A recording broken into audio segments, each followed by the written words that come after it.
Bienvenue. Aujourd'hui, on va s'intéresser à un article de recherche très célèbre qui s'intitule Attention, is all you need. Il a été écrit par Ashish Vaswani et une équipe de chercheurs de chez Google et de l'Université de Toronto en 2017.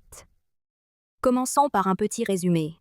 La plupart des systèmes qui traduisent des langues ou qui traitent des suites de mots utilisent des réseaux complexes qui fonctionnent étape par étape ou par couche. C'est ce qu'on appelle des réseaux récurrents ou convolutionnels, et ils ont généralement deux parties principales. Une pour comprendre ce qui entre, appelée l'encodeur, et une pour créer la sortie, appelée le décodeur. Les meilleurs systèmes utilisent aussi un outil d'aide, qu'on appelle un mécanisme d'attention, pour connecter ces deux parties.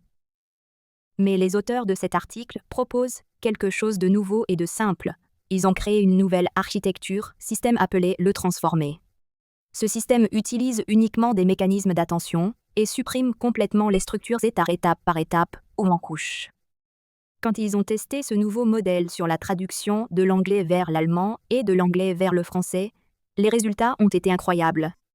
Il était beaucoup plus rapide à entraîner et pouvait faire plein de calculs. Par exemple, sur le test de traduction anglais-allemand, il a obtenu un score de 28,4 sur une échelle de qualité standard, ce qui est mieux que les modèles précédents. Sur le test anglais-français, il a atteint un score record de 40 et 1,8 après seulement 3 jours et demi d'entraînement sur 8 processeurs graphiques, ou GPU. C'est beaucoup moins cher et bien plus rapide que les anciens modèles. Ils ont aussi montré que le transformé fonctionne très bien pour d'autres tâches de traitement du langage, comme l'analyse de la structure des phrases. Pour faire simple, cet article montre qu'on peut rendre les modèles de langage beaucoup plus rapides et performants en utilisant uniquement l'attention. Dans la suite, on va regarder comment fonctionnaient les anciens modèles et pourquoi cette nouvelle approche est si utile. Les réseaux de neurones récurrents, en particulier les LSTM et les GRU, ont longtemps été les outils de référence pour comprendre les séquences et traduire des langues. Les chercheurs ont constamment cherché à améliorer ces modèles récurrents. Le problème, c'est que les modèles récurrents fonctionnent étape par étape. En gros, ils traitent une phrase en regardant un mot un après l'autre, en créant un état caché à partir de l'étape précédent et du mot actuel. Comme ils doivent attendre que l'étape d'avant soit finie, ils ne peuvent pas faire plusieurs calculs en même temps. C'est un vrai souci pour les phrases longues, car les limites de mémoire nous empêchent de traiter de gros paquets donnés d'un coup. Même si certaines astuces ont permis de booster la vitesse, cette contrainte du étape par étape reste présente. Les mécanismes d'attention sont aussi devenus très importants. Ils aident les modèles à lier les mots entre eux, même s'ils sont éloignés dans la phrase.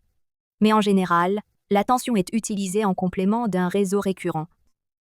Dans cette étude, les auteurs présentent le transformé. C'est une architecture de modèle qui évite complètement le traitement étape par étape.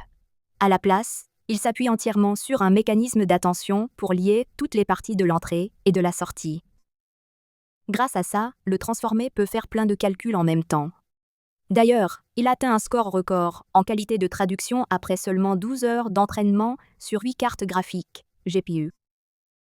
Voyons maintenant le contexte. D'autres chercheurs ont aussi essayé de réduire les calculs étape par étape. Ils ont utilisé des réseaux de neurones convolutifs.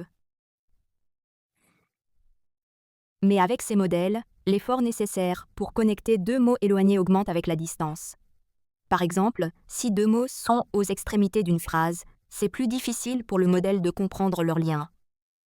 Avec le transformé, cet effort reste toujours le même, peu importe la distance entre les mots, même si cela peut parfois rendre les détails un peu flous. Les auteurs corrigent ce problème grâce à une méthode appelée l'attention multitête ou multi-attention. On a aussi la self-attention, qu'on appelle parfois intra-attention. Cela veut simplement dire que le modèle compare différents mots d'une même phrase pour mieux la comprendre. C'est très utile pour des tâches comme le résumé de texte ou les questions-réponses. Pour faire simple, le transformé est le premier modèle à s'appuyer entièrement sur la self-attention pour comprendre les entrées et les sorties sans utiliser de réseau récurrent ou convolutif.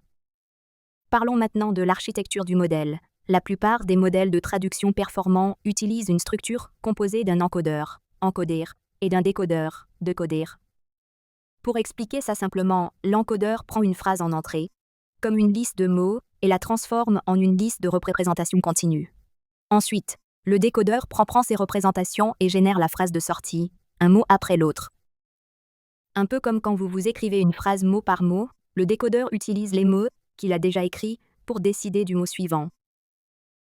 La figure 1 présente la structure du modèle transformé. Le transformé s'appuie sur cette architecture avec du self-attention empilé et des couches simples, entièrement connectées, pour l'encodeur et le décodeur. On peut les voir dans les parties gauche et droite de la figure 1. Penchons-nous sur la section 3.1 qui décrit l'empilement de l'encodeur et du décodeur. Pour faire simple, l'encodeur est composé d'un empilement de 6 couches identiques. Chaque couche a 2 sous-parties ou sous-couches. La première est un mécanisme de self-attention multitête et la deuxième est un réseau de neurones simples qui traite chaque position. On utilise une connexion raccourcie ou connexion résiduelle autour des deux sous-couches, puis on applique une normalisation de couches.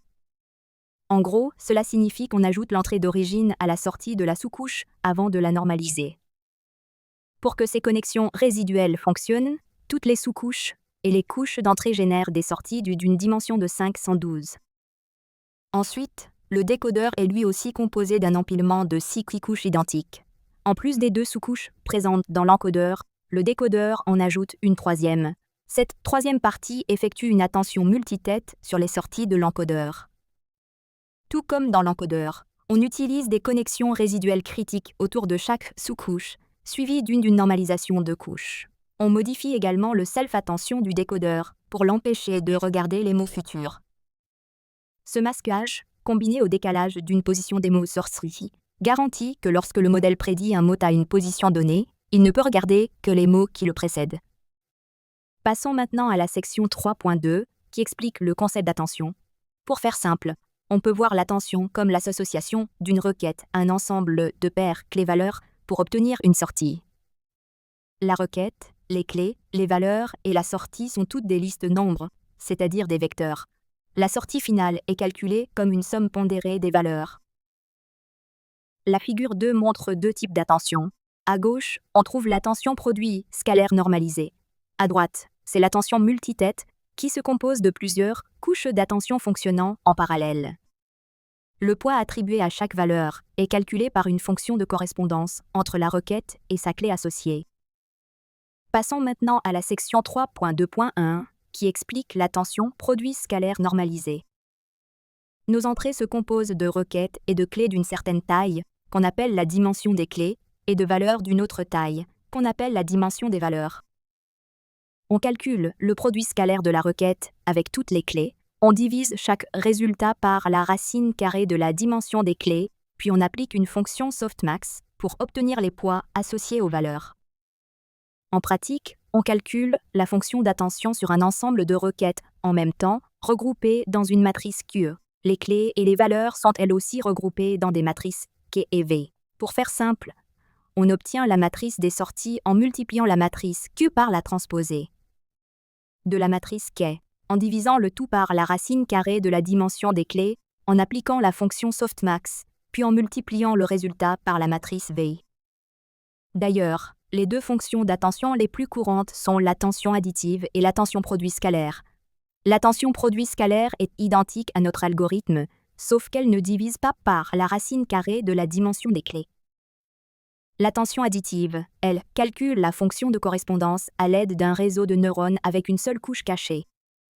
Même si les 2 se ressemblent en théorie, l'attention produit scalaire est beaucoup plus rapide et consomme moins de mémoire en pratique. C'est parce qu'elle peut être exécutée avec du code très optimisé pour la multiplication de matrices. Pour des petites dimensions de clés, les 2 méthodes donnent des résultats similaires. Mais pour des dimensions plus grandes, l'attention additive s'en sort mieux que l'attention produit scalaire sans mise à l'échelle. On pense que pour les grandes dimensions de clés, les résultats de la multiplication deviennent extrêmement grands. Ça pousse la fonction softmax vers des zones où les gradients sont minuscules, ce qui rend l'apprentissage difficile. Pour corriger cela, on met à l'échelle les produits scalaires en les divisant par la racine carrée de la dimension des clés. Regardons maintenant la section 3.2.2 qui explique l'attention multitête. Au lieu de calculer une unique fonction d'attention avec des requêtes, des clés et des valeurs de la taille de la dimension du modèle, on a trouvé qu'il était plus efficace de les projeter plusieurs fois. Plus précisément, on les projette un certain nombre de fois, appelons cela fois, en utilisant différentes projections à prise. Chaque projection les transforme dans des dimensions de clés et de valeurs plus petites. Sur chacune de ces versions projetées, on lance la fonction d'attention en parallèle, ce qui nous donne plusieurs sorties. Ces sorties sont ensuite assemblées et projetées une nouvelle fois pour obtenir les valeurs finales, comme on peut le voir sur la figure 2. Pour faire simple, l'attention multitête permet au modèle de regarder des informations provenant de différents endroits et avec des sens différents en même temps. Si on n'utilisait qu'une seule tête d'attention, le fait de faire la moyenne de tout nous empêcherait de faire ça. En gros, on combine toutes les têtes individuelles et on les multiplie par une matrice de poids finale. Chaque tête est calculée en appliquant l'attention aux requêtes, aux clés et aux valeurs, après qu'elles ont été multipliées par leur propre matrice de poids de départ. Dans notre travail, on utilise 8 têtes d'attention en parallèle. Pour chaque tête, on fixe la taille des clés et des valeurs à 64, ce qui correspond à la dimension du modèle de 512 divisé par 8. Comme on réduit la taille de chaque tête, le coût de calcul total est à peu près le même que si on utilisait une seule tête avec la taille complète. Passons maintenant à la section 3.2.3, qui décrit comment on utilise l'attention dans notre modèle. Le transformé utilise l'attention multitête de 3 manières différentes. D'abord, dans les couches d'attention encodeur-décodeur, les requêtes viennent de la couche précédente du décodeur, tandis que les clés et les valeurs viennent de la sortie de l'encodeur. Ça permet à chaque position du décodeur de regarder toutes les positions de l'entrée. C'est un peu comme la façon dont les anciens modèles de traduction connectaient leurs composants. Ensuite, l'encodeur a des couches d'auto-attention. Ça veut simplement dire que toutes les clés, valeurs et requêtes viennent du même endroit, à savoir la sortie de la couche précédente de l'encodeur. Chaque position dans l'encodeur peut regarder toutes les positions de la couche précédente. Enfin, le décodeur a lui aussi des couches d'auto-attention. Ça permet à chaque position du décodeur de regarder toutes les positions jusqu'à ce point. On doit empêcher le décodeur de regarder les mots futurs pour que les prédictions restent correctes. Pour faire ça, on masque les positions futures en réglant leur valeur sur moins l'infini avant l'étape du softmax. Regardons maintenant la section 3.3 qui explique les réseaux de neurones feed-forward par position. En plus des parties d'attention, chaque couche de notre encodeur et de notre décodeur possède un réseau entièrement connecté. Ce réseau est appliqué à chaque position séparément et exactement de la même manière. Il se compose de 2 étapes linéaires avec, entre les deux, une fonction d'activation appelée unité linéaire rectifiée, ou ReLU. Ça veut juste dire qu'on remplace toutes les valeurs négatives par 0. Même si ces étapes sont les mêmes pour toutes les positions, elles utilisent des poids différents d'une couche à l'autre. On peut aussi voir ça comme 2 petites convolutions. Les tailles d'entrée et de sortie sont de 512 et la couche interne a une taille de 2048. Passons à la section 3.4 qui explique les embeddings et le softmax. Comme d'autres modèles qui traduisent des séquences, on utilise des embeddings appris pour transformer les mots d'entrée et de sortie en liste de nombres de taille 512. On utilise aussi une étape linéaire classique et une fonction softmax pour transformer la sortie du décodeur en probabilité pour prédire le mot suivant. Dans notre modèle, on partage les mêmes poids entre les 2 couches d'embedding et l'étape linéaire finale. De plus, dans les couches d'embedding, on multiplie ces poids par la racine carrée de la dimension du modèle, c'est-à-dire la racine carrée de 512. Jetons un coup d'œil au tableau qui compare différents types de couches. Ce tableau montre 3 choses: la quantité totale de calcul par couche, le nombre d'étapes à exécuter les unes après les autres, et le chemin le plus long qu'un signal doit parcourir entre 2 mots. Ici naît la longueur de notre phrase, D est la taille des représentations de nos mots, Q est la taille de la fenêtre de convolution, et R est la taille d'un voisinage limité. Pour la self-attention, la quantité de calcul par couche est un grand O de nos carrés fois D. Le nombre d'étapes séquentielles est un grand O de 1, et le chemin le plus long est aussi un grand O de 1. Pour les couches récurrentes, la quantité de calcul est un grand O de Nance fois D, D au carré. Les étapes séquentielles sont un grand O de Nance, et le chemin le plus long est aussi un grand O de net. Pour les couches de convolution, la quantité de calcul est un grand O de k fois n fois d au carré. Les étapes séquentielles sont un grand O de n, et le chemin le plus long est un grand rang O de logarithme en base que DADS. Enfin, pour la self-attention restreinte, la quantité de calcul est un grand O de r fois n fois d. Les étapes séquentielles sont un grand O de n, et le chemin le plus long est un grand O de n divisé par. Ensuite, passons à la section 3.5 qui explique l'encodage positionnel. Comme notre modèle n'utilise ni récurrence ni convolution, il n'a aucun moyen naturel de connaître l'ordre des mots dans une phrase. Pour régler ça, on doit ajouter des informations sur la position de chaque mot. On fait ça en ajoutant des encodages positionnels à nos embeddings de mots tout au début, à la fois dans l'encodeur et dans le décodeur. Ces encodages ont exactement la même taille que les embeddings, donc on peut simplement les additionner. Dans ce travail, on utilise des fonctions sinus et cosinus avec différentes fréquences pour créer ces encodages. Pour les positions paires, on utilise une fonction sinus, et pour les positions impaires, une fonction cosinus. Plus précisément, la formule utilise la position divisée par 10 000 élevée à une puissance, ce qui dépend de la dimension. Cela signifie que chaque dimension de l'encodage correspond à une onde, avec des longueurs d'onde allant de 2 pi à pi 1000 fois 2 pi. On a choisi cette méthode parce qu'on pensait qu'elle permettrait au modèle d'apprendre facilement les relations entre les positions relatives. Pour faire simple, l'encodage d'une position plus un décalage peut s'écrire comme une formule linéaire simple de la position d'origine. De plus, on a essayé d'utiliser des encodages positionnels appris, et on a obtenu quasiment les mêmes résultats. On a décidé de garder la version sinus et cosinus parce qu'elle pourrait aider le modèle à gérer des phrases plus longues que celles qu'il a vues pendant l'entraînement. Maintenant, regardons la section 4, qui explique pourquoi on utilise la self-attention. Dans cette section, on compare les couches de self-attention aux couches récurrentes et de convolution. On regarde comment elles associent une liste de mots à une autre liste de même longueur. On a choisi la self-attention en se basant sur 3 objectifs importants. Le premier est la quantité totale de calcul par couche. Le deuxième est la quantité de calcul qu'on peut faire en même temps, qu'on mesure par le nombre minimal d'opérations étape par étape. Le troisième est la longueur du chemin entre des mots éloignés dans le réseau.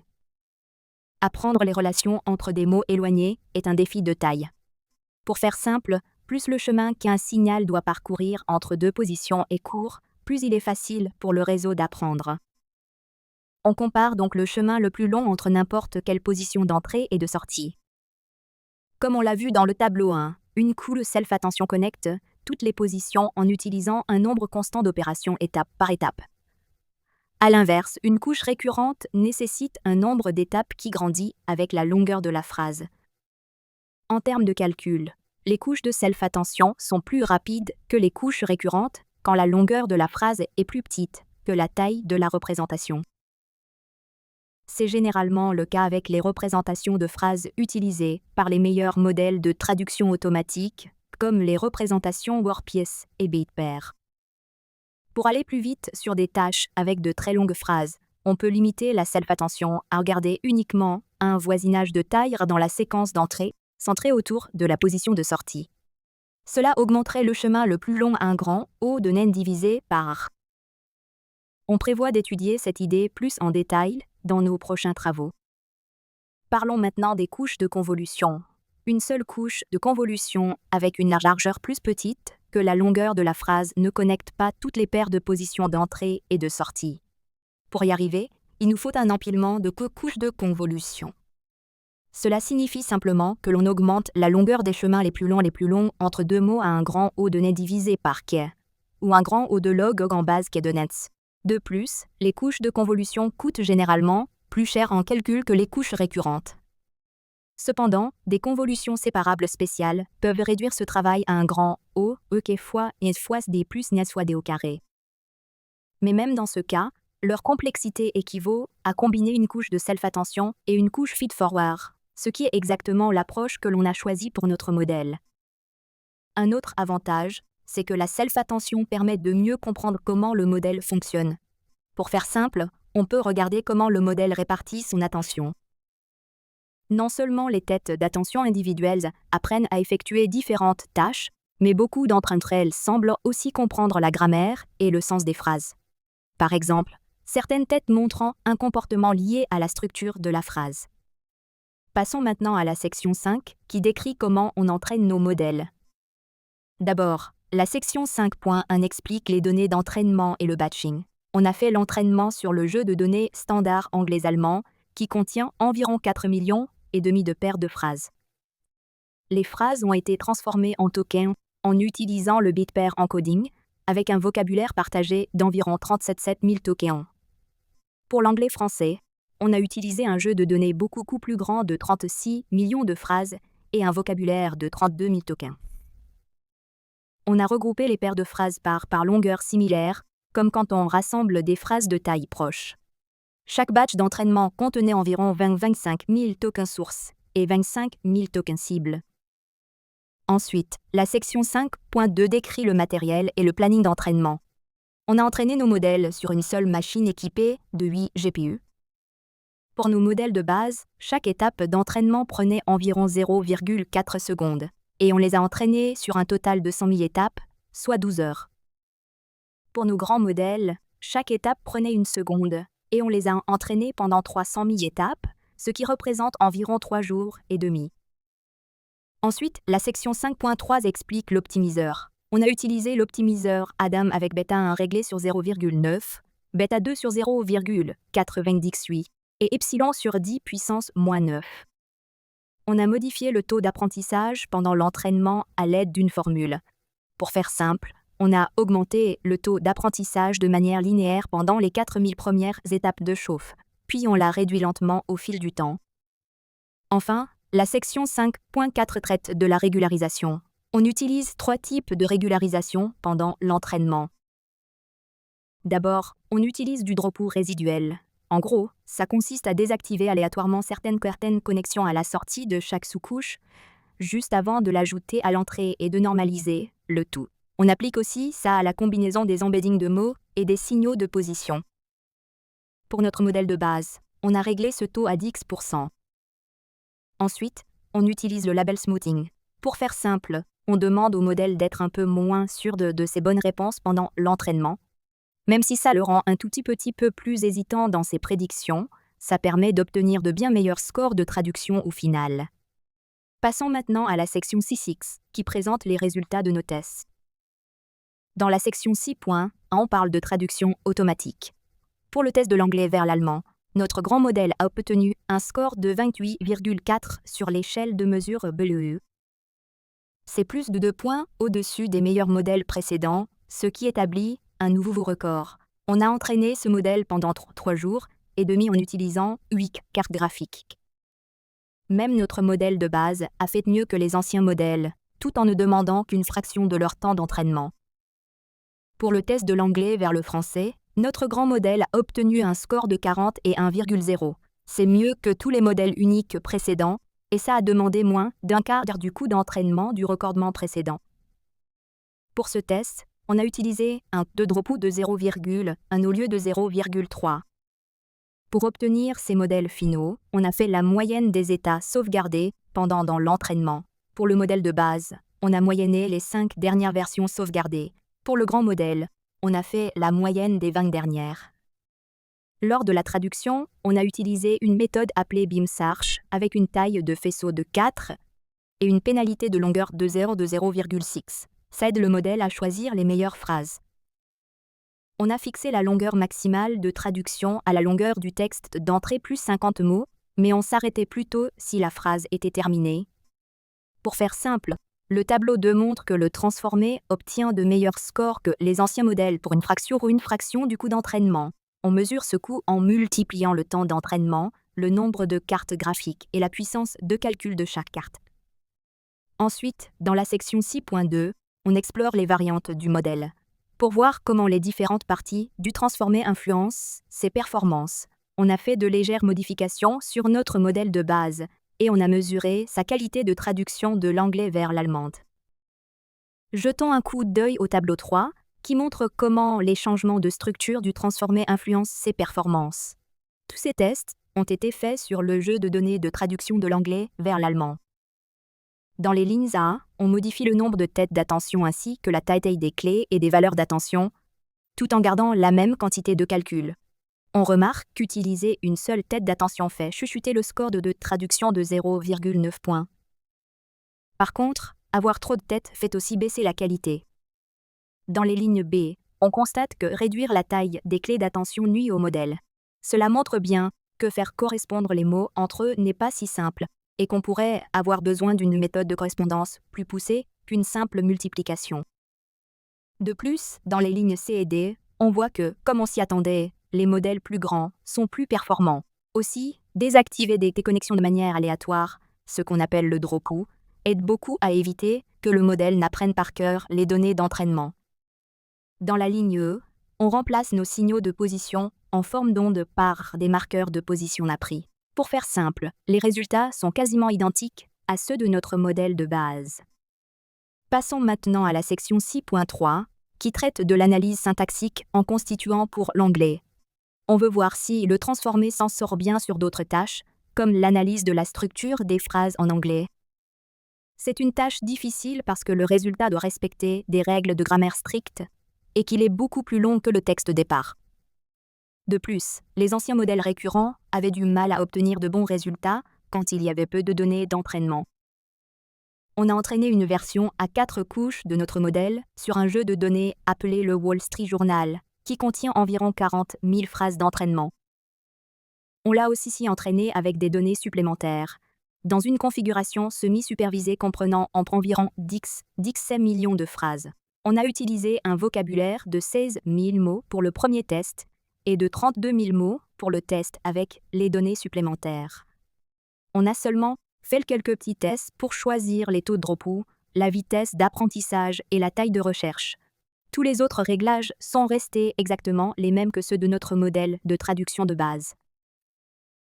Le tableau 4 montre à quel point le transformé s'adapte bien au parsing grammatical de l'anglais. On l'a testé sur la section 23 du jeu de données du Wall Street Journal.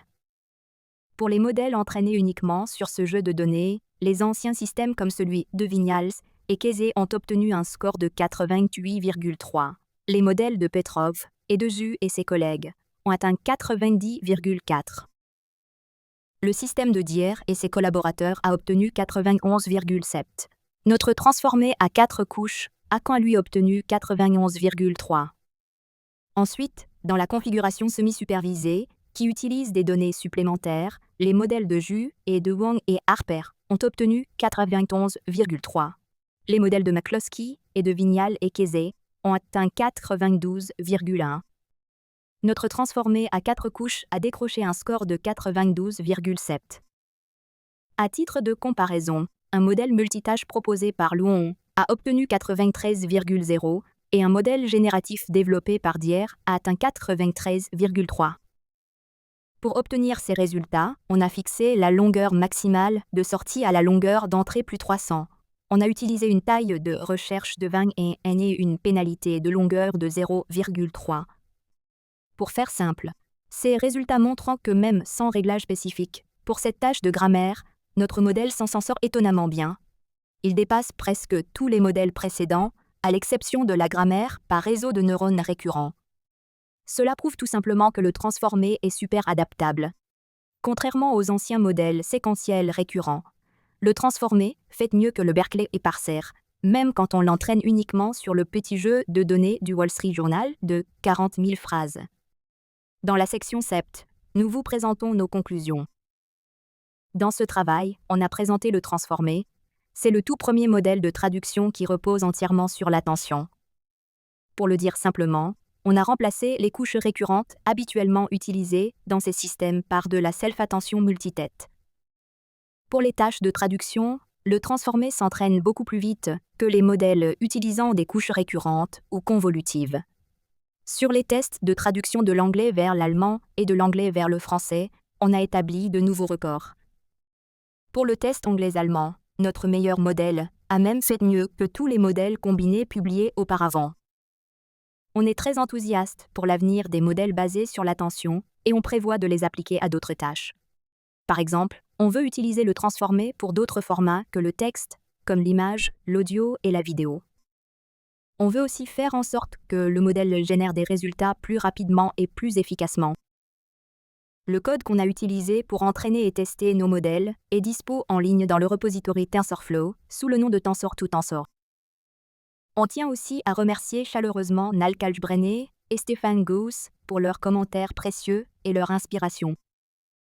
Passons maintenant aux références. Premièrement, un article sur la normalisation des couches par Jimmy Leiba, Jamie Ryan-Quiroz et Geoffrey Hinton, publié en 2016. Deuxièmement, un article sur la traduction automatique utilisant l'apprentissage conjoint pour aligner et traduire par Dmitry Badano, Kyung-Hyun Cho et Yoshua Bengio, publié en 2014. Troisièmement, un article explorant différentes architectures de traduction automatique par Danny Britz, Anna Goldie, Mintang Wong et Kwok Wei, le publié en 2017. Quatrièmement, un article sur les réseaux de mémoire à long et court terme pour la lecture automatique par Jianpeng Cheng, Li Dong et Mireia Lapata,